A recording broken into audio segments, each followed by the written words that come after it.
All right, welcome to another edition of the Five Star Zone. Got a special guest today, ESPN's own Myron Medcalf. You see him on the sidelines of college basketball games. And I got Myron on because we're going to do what? We're going to talk some college basketball. Myron, we're getting down to the nitty gritty. And the thing is, you look at the Big Ten, and I've said it all year, Myron, and maybe you can give us a different perspective from an outsider. I see Big One, I see Little 13. Talk to me.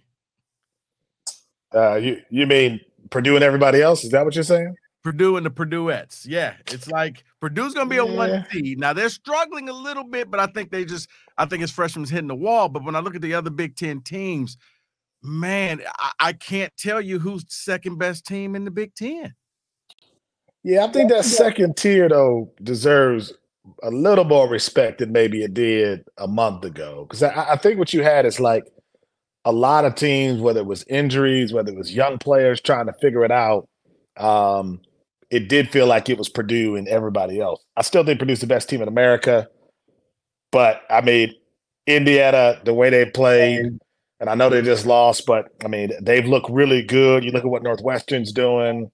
Maryland's had struggles on the road, but they're a really good team. So I think that top half of the league has just been really, really competitive, and it is hard to sort that out. So it's going to be interesting to see how it all finishes. I think the Boilermakers can win it all, but I think now you at least got a couple teams where you look at them and go, you know what? A couple teams that can make it to the second weekend and see what happens from there. Is it just we're all afraid, maybe a little PTSD that nobody really wants to give Northwestern credit? You see what all these and Boo Boo is doing, but we all kind of go, but it's Northwestern, and Northwestern teams will let you down just when you start believing in them. I mean, that may be for some people, but I mean, Chris Collins is going to cash that extension when they give it to him. So, people can kind of believe what they want. You lose 2 games since mid-January in this league, nobody can ignore that. I mean, if somebody wants to ignore that, then they're doing it for the wrong reasons. I mean, this is a team that before this run beat Illinois, beat Indiana, and then just kind of started figuring it out. Lost Pete Nance to the transfer portal to North Carolina, and here they are, Boo Boo, and what they've just been able to put together. I mean, you play the way they've played over the last month and a half coming into March, that feels legit to me. I mean, they haven't maybe achieved the big road win during that stretch, but you go to Indiana and win. You go to, Nebraska's caught some people. They went there and won. You catch Wisconsin, which is always sort of hit and miss. I think Northwestern's real to anybody who's actually got a chance to watch them play. And I was going to say, Myron, you watch a lot of college basketball. That's why you go to on ESPN's own Myron Medcalf. Join us here on the 5 Star Zone. What is it that makes Northwestern different than any other Northwestern team? Why? I mean, because they knocked off MSU early in the year, and everybody just shrugged it off to, well, they always beat Michigan State. It seems that way.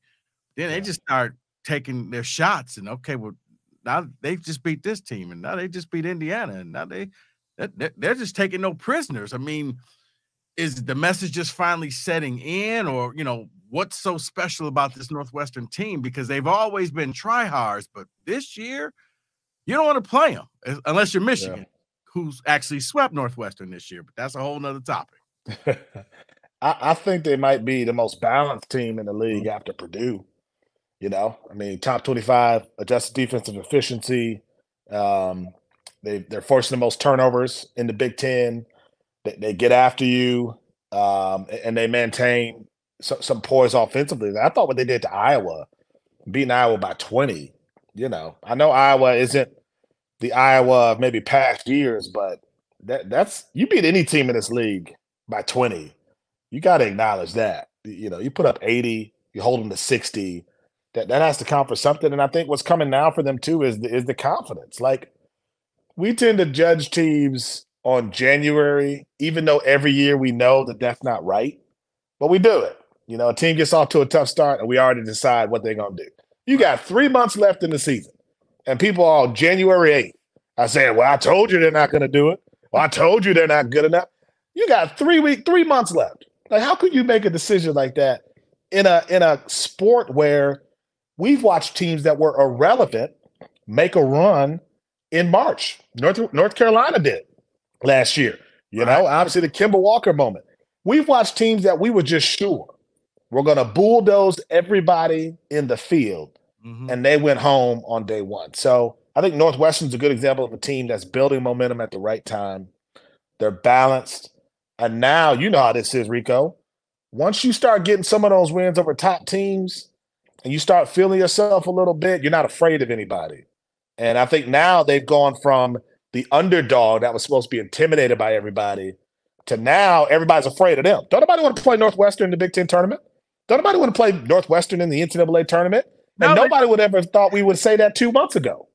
And that's what's so funny, but you're right. I look at it now, I'm like, I think Northwestern is the second best team in the Big Ten. And honestly, if they play Purdue, I think it would be a good game on March 12th in Chicago to see who's going to win the whole thing. Myron, talking here, you were at the MSU Indiana game, and I thought before the game it was going to be Indiana has the better team, they had the better player, but it was just going to be so many emotions going through that place at the President's Center that I was just like, I don't think Indiana's going to win this game. And then about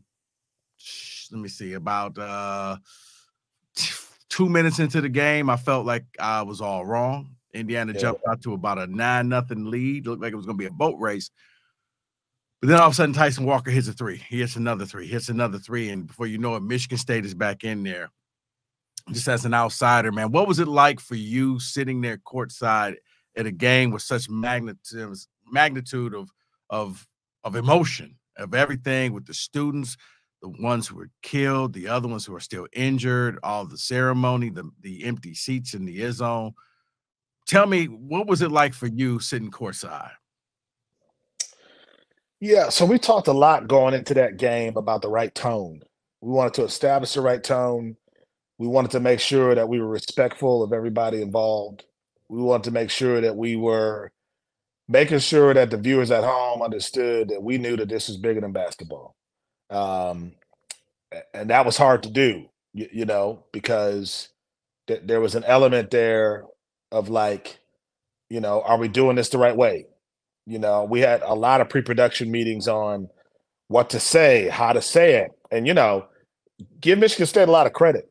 They went through extreme lengths to think about legitimately every single aspect of that game, the songs that were played in that game, how they remembered the 8 and the 3 who died and the 5 who are still hospitalized, the words they used. Rico, they didn't call them shoot-around shirts. They called them warm-up shirts. If you remember at the start of the game when it usually goes dark, right, and everybody gets excited, they didn't do that game. They put that white banner of Spartan Strong around the arena. That was to show, obviously, that we're united, but it was also to have some lighting with fear of people being re-traumatized. I mean, give Michigan State credit. I didn't even think about that, but you're right. They brought in a trauma specialist to look at every single aspect of that game. And I got to commend Michigan State for how detailed they were, you know, and just setting the right tone. So for me, my attitude was like, let me stay out of the way, you know, like this ain't about me. This is about, you know, Izzo and this team and these fans and this community and these victims and their families and everybody who's hurting. But it was a lot, man. And I feel like in those moments, what we could do at ESPN, you know, Tom Izzo said the way for him to hug that community was to play hard and to get a win.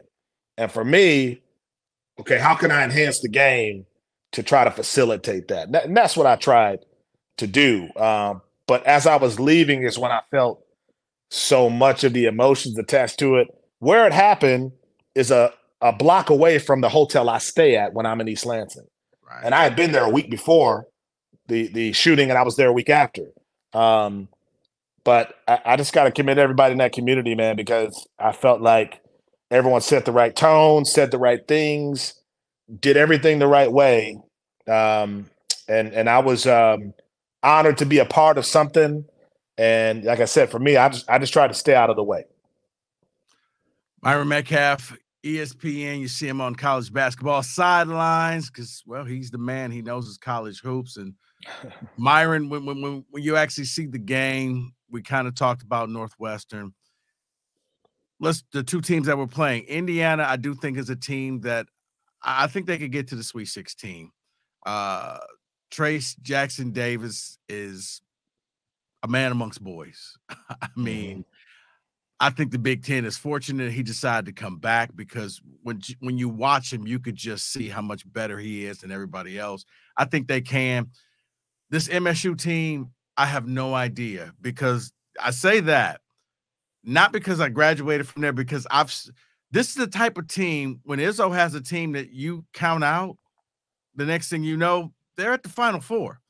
Yeah. The teams that he had that were supposed to win it all always seemed to somehow didn't make it. They Middle Tennessee, Syracuse, those teams pop up and knock them off. But it's these types of teams where, because I think that, they may be like a 7-8 seed, but they got a senior laden backcourt, which is always dangerous in the NCAA tournament.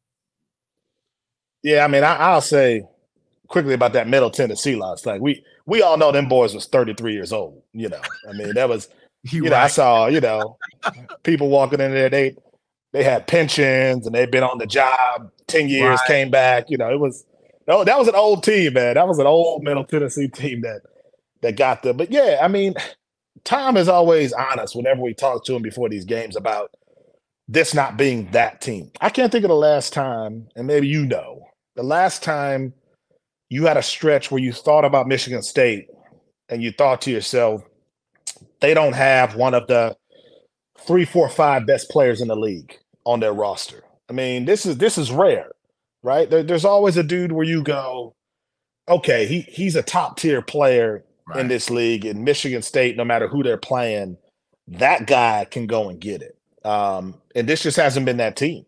They've had to really work hard to be together. And you see that against Indiana. That was the most together Michigan State team I've seen. And I think this was my 6th or 7th game following them.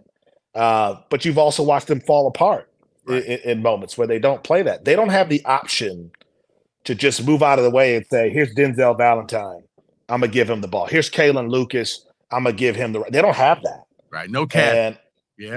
So you have to work together. And when they do that, in a world where I don't think college basketball has a great team, and I always say with Izzo, and there's only a handful of coaches at that level, but the great coaches, if they win that first game, the thing you got to think about is who can get ready in 48 hours? Who can get their team ready in 48 hours or less?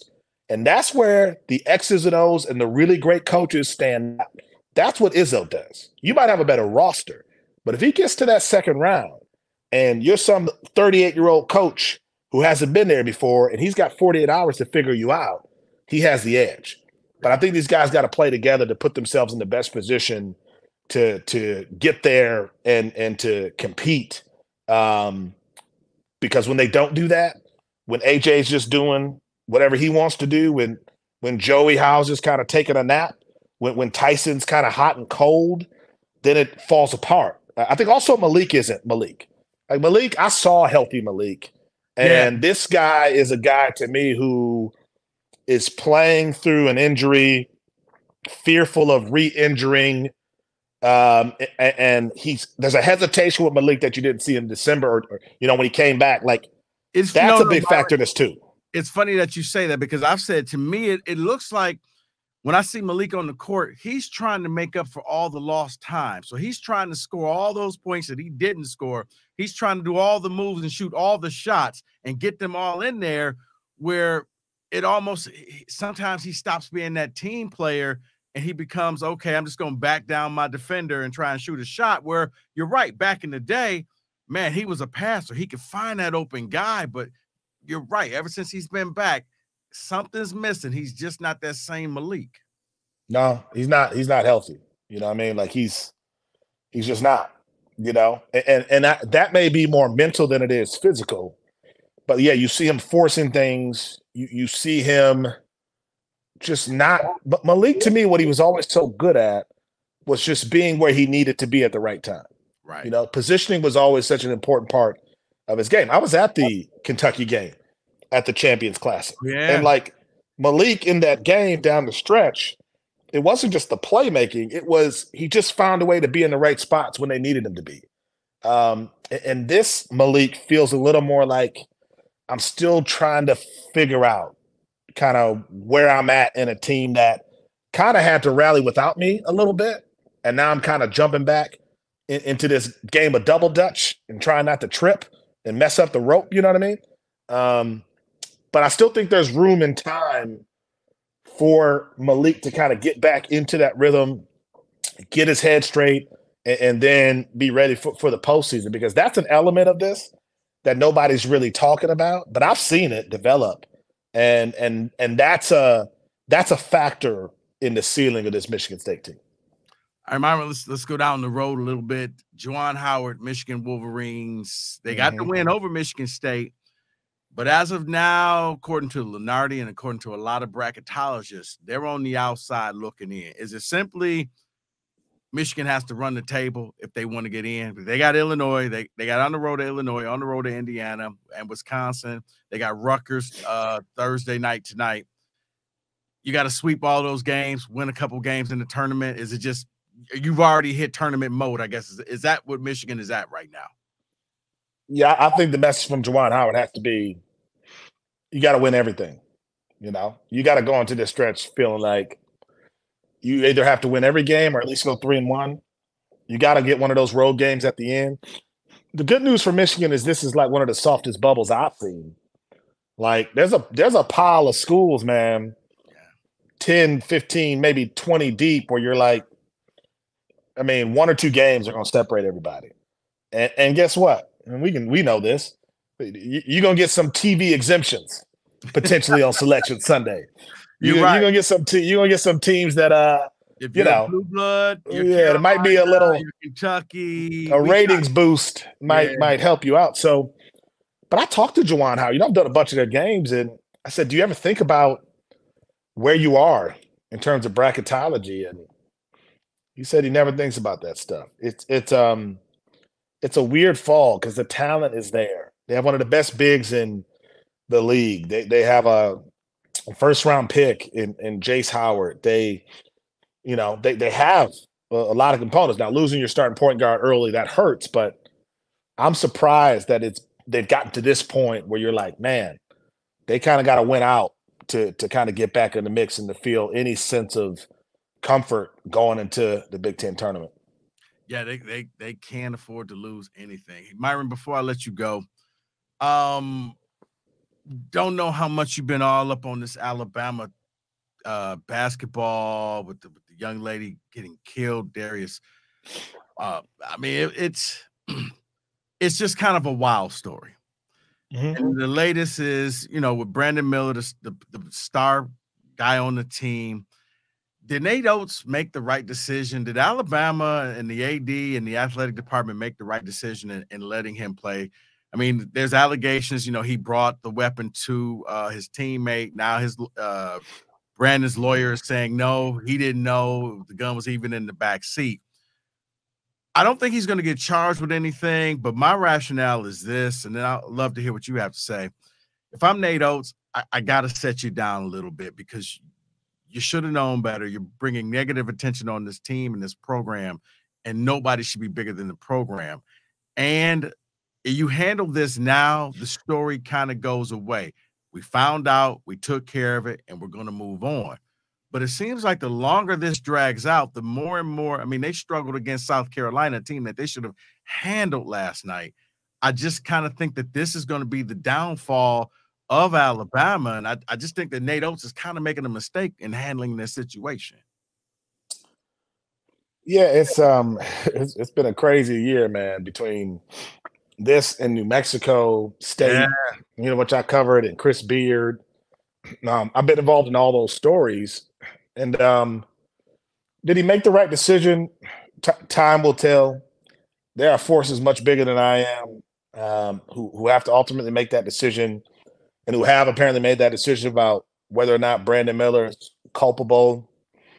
My biggest thing is Jameer Harris is gone. Right. And sometimes we get caught up in these stories and we make it about the athletes and, whether or not Brandon Miller's career can be affected. Will this affect his draft stock? Will Nate Oates lose future opportunities as a head coaching candidate because of that? Those are all real things that could come into play for everybody involved. I mean, obviously, Nate Oates speaking the way he did initially did not seem like a wise decision. I've talked to some PR folks who've been like, that's why you have your SIDs and you have the folks who kind of guide you. But my biggest thing, Rico, is Jameer Harris is gone. Whether Brandon plays a basketball game or doesn't, whether Darius Miles ever plays a basketball game again or doesn't, whether Nate Oates is affected by this or not in terms of his career path, Jameer Harris is gone. Correct. And I think that we need to start there and not start with Brandon Miller's draft stock or whether he plays or not. I mean, he's not charged, so I can understand that from a legal perspective. The school is saying he wasn't charged, so sort of what's the violation? I don't know what did or did not happen that night. I don't know enough about the gun situation. What I do know is that a young woman lost her life that night. And in all of these conversations, I think we need to start there. Because I could imagine being her family and our conversations are what happens to Brandon Miller, what happens to Alabama basketball, what happens to Nate Oates. That young woman's gone. And I think for me, I'm trying to remember that. I'm trying to start there. And instead of making this a sports story the way we always do, I'm thinking of that young woman who deserved to live. Myron, I couldn't have said it better myself, man. But then again, that's why I got you on, because you're the man. Appreciate your time. Appreciate it. Hey, man, I want to get you back on before Selection Sunday if you got time. I know you're a busy man. Check your schedule, but the door is always open. I want you back on here because you're able to drop that knowledge. Cool? Hey, man, have me on. You got my number. You just don't call me enough, man. You always say you're going to call me. So who's the busy one? Is it you or me? I don't know, man. Every time I want to call you, you know what? I'm going to call you, and I want you to answer the phone while you're sitting on the sideline corresponding at ESPN games. I want you to be like, hey, guys, I got to get this. Reek, what's up? I'll do it. You know what? I'm doing it. Sounds good, man. Appreciate it, man. Thanks for coming on. Appreciate it. All right. See you, man.